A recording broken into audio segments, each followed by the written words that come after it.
Bonjour, c'est Sandy sur Radio Polsen 91.4. Je vous propose d'écouter l'interview de Arthur Jugnot, Garnier et Santou, réalisée à l'espace Malraux vendredi dernier. En ce moment, vous êtes à l'affiche du spectacle Adelie du Délit. Pouvez-vous vous présenter chacun votre tour pour nos auditeurs ? Je m'appelle Guillaume Santou. Bonjour, je m'appelle Arthur Jugnot. Je suis Cyril Garnier, je suis en 3e B. Qui a écrit la pièce et qui en est le metteur en scène ? L'auteur de la pièce anglaise d'origine s'appelle Derek Benfield. Feu Derek Benfield, il nous a quittés en 2009. Elle a été adaptée par Stuart Vaughan. C'est marqué sur les affiches. Et c'était quoi ? Mise en scène par l'incontournable Jean-Luc Moreau. Pouvez-vous nous en dire plus sur les rôles que vous incarnez ? Alors en fait, pour pouvoir parler des personnages, il faut parler un petit peu de l'histoire de la pièce.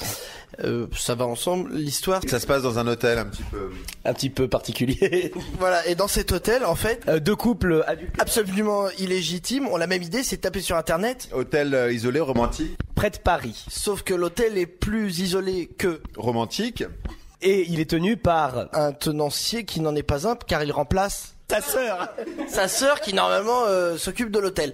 Et donc le problème, c'est que ces deux couples évidemment Débarquent dans l'hôtel pour passer un week-end un petit peu. Mais le problème, c'est que on réalise que l'amant de l'une est la femme et le mari de l'autre, en fait, quoi. Voilà, les deux couples se connaissent évidemment, et le problème, c'est que le maître d'hôtel doit essayer d'éviter le plus possible que les gens se croisent, et évidemment chacun en fait qu'à sa tête, et c'est dans une loufoquerie absolue. Les personnages, il y a le petit Monsieur Dubois et le grand Monsieur Dubois, parce qu'ils ont tous les deux en plus eu la même idée, c'est de dire on va se faire appeler Monsieur Dubois, parce que comme ça personne ne reconnaîtra. Donc en plus il y a des quiproquos parce que tout le monde croit que l'autre est l'autre, enfin bon, etc. Et ce tenancier d'hôtel que j'interprète moi n'en est pas un, c'est juste un jeune branleur qui est prêt à aider les bidons des uns et des autres, seulement moyennant quelques billets, sans quoi. Voilà, il va profiter de ça pour essayer de gagner un peu de sous, mais ça va lui retomber un peu sur la gueule. Que c'est clair. Oui, très clair. Tout de suite, nous allons écouter un extrait du spectacle de Garnier et Santou. Tu trouveras mes blessures et mes faiblesses, ce que je n'avoue qu'à demi-mot, mes faux pas, mes maladresses, et de l'amour plus qu'il n'en faut.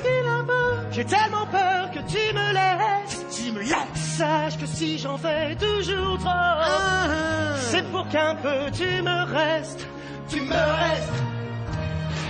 trouveras mes blessures et mes faiblesses, ce que je n'avoue qu'à demi-mot, mes faux pas, mes maladresses, et de l'amour plus qu'il n'en faut. J'ai tellement peur que tu me laisses. Sache que si j'en fais toujours trop, c'est pour qu'un peu tu me restes. Est-ce que c'est difficile d'apprendre les textes et est-ce que vous avez des astuces ? C'est de le changer. C'est de changer le texte. C'est ça la façon de l'apprendre. Non, c'est marrant parce que je trouve que c'est une question qui vient de façon très récurrente aux acteurs. C'est toujours, aux gens qui font du théâtre, c'est est-ce que c'est dur d'apprendre le texte ? C'est comme un muscle, quand on le travaille, en fait, plus on le travaille, plus c'est facile de... Enfin voilà, c'est pas forcément un gros problème, surtout qu'on a eu quand même beaucoup de répétitions. Et comme on s'amuse en fait en travaillant, la mémoire, elle se fait automatique et voilà. Non, mais chacun a sa technique. Après, c'est pas très compliqué. D'ailleurs, s'il y a autant d'acteurs, c'est que c'est pas si compliqué. Ce qui est dur, c'est de le faire bien. Et c'est c'est d'une fois qu'on le sait, de bien le réciter. Je veux dire, les gens chantent des chansons, disent des monologues longs et ennuyeux. Tout le monde s'endort. Voilà, c'est pas très compliqué. C'est long, c'est du travail, mais c'est pas très compliqué. Je crois que c'est impressionnant, mais une fois qu'on s'y met, c'est pas si compliqué. Voilà. Ok, merci. Pour dire rien. Mais particulièrement pour cette pièce, en plus du texte, il y a, comme le disait Jean-Luc Moreau, notre metteur en scène, il y a aussi une énorme mémoire corporelle.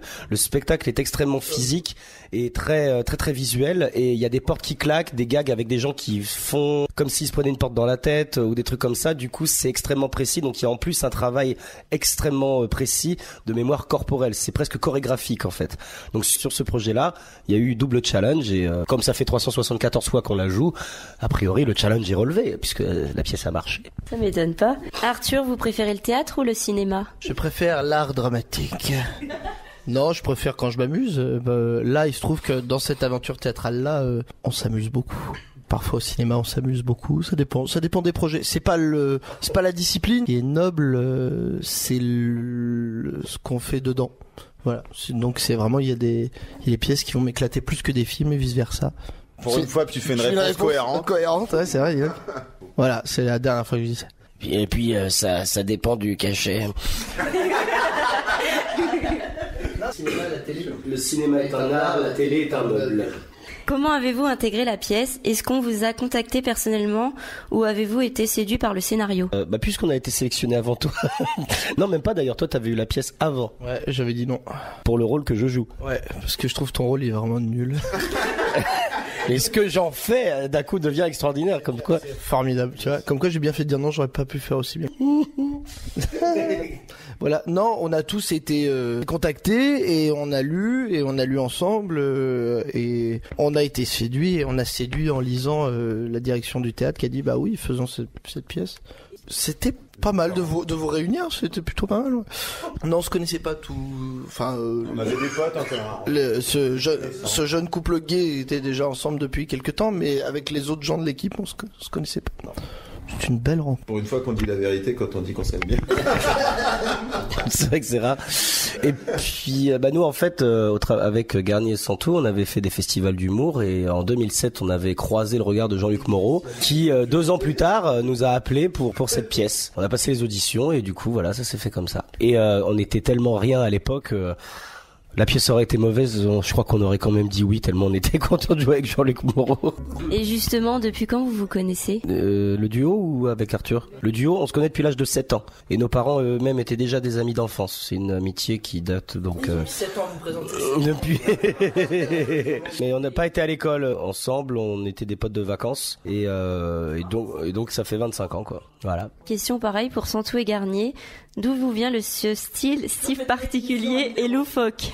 Eh bien, je crois que le style si particulier qui émane de nous vient du fait qu'on est des gros consommateurs d'humour. Enfin, on a toujours été depuis très longtemps des gros consommateurs d'humour et donc on s'est inspiré de choses très très différentes. On a su apprécier beaucoup de styles d'humour différents et qui fait qu'on s'ennuie vite aussi devant les trucs moyens. On a une exigence d'être surprenant et d'être surprenant dans tous les styles. C'est pour ça qu'on fait des choses toujours très différentes et qu'on a beaucoup de savoir-faire.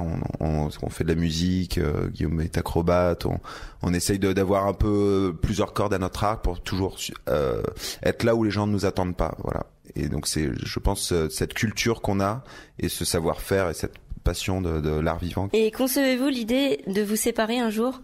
Se séparer, c'est un bien grand mot. De faire des choses individuelles, oui. Moi, je fais du théâtre depuis l'âge de 10 ans. Cyril est venu à cette passion beaucoup plus tard. Et avant de faire le duo, on avait fait que un truc ensemble. Et encore, c'était pas énorme. Mais sinon, on avait tous les deux fait des pièces, chacun de son côté. Et la beauté de ce couple, et je trouve en tout cas d'un couple, c'est que c'est libre. Donc, il n'y a pas de menottes. Si l'un ou l'autre a envie de faire un truc, il le fait quoi. Après c'est sûr qu'il y a une responsabilité. Si on s'engage sur un projet théâtral, si jamais ça cartonne, c'est 2 ans d'investissement. Donc l'autre ça veut dire 2 ans sans. Enfin voilà, c'est délicat. Mais pour ce qui est de films ou d'autres trucs, bah oui, ça c'est mieux. Enfin c'est mieux de savoir qu'on est libre plutôt qu'enchaîner l'un à l'autre quoi. Je préfère. Moi je pense tout le contraire. Je veux jamais qu'on se sépare. Avez-vous d'autres projets à venir? Oui. Enfin, il y a un projet, mais en fait, tant que le rideau de la première n'est pas prêt à s'ouvrir, en fait, on peut parler de rien. Arthur. Oui. Moi, présent. Vous qui adorez la magie, pourriez-vous, juste pour moi, me faire un petit tour? C'est 4 000 €. Non, mais je vais faire un vrai tour. Non, je vais faire un vrai tour. C'est bon. Je fais la musique d'attente.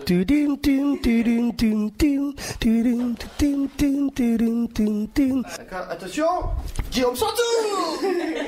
Voilà, chers auditeurs, c'est la première fois que quelqu'un en radio demande un tour de magie. Voilà. Et puisqu'on en est à vous faire des trucs visuels dont vous ne pouvez pas profiter, sachez que cette interview se fait nue. Voilà. Et le petit mot de la fin pour tout le monde? Bon spectacle. Je dirais comme. Alors, je dirais double. Bonsoir. Encore merci et à bientôt.